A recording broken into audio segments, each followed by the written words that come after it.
Good morning. Tingnan niyo si Casper kung gaano katalino. Ayan, nakaabang yan siya. Sa lalabas sa may pintuan. Diyan. So nakatingin siya, dito siya sa akin nakapwesto. Nakatingin talaga siya.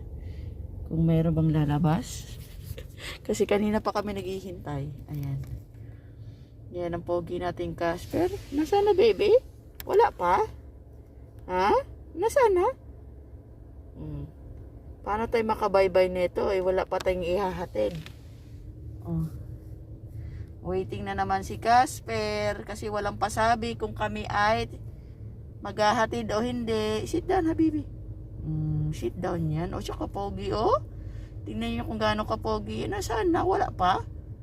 Talagang hinihintay niya. Ganyan yan siya sa umaga. Wala pa lumalabas sa pintuan, no? Wala pa lumalabas.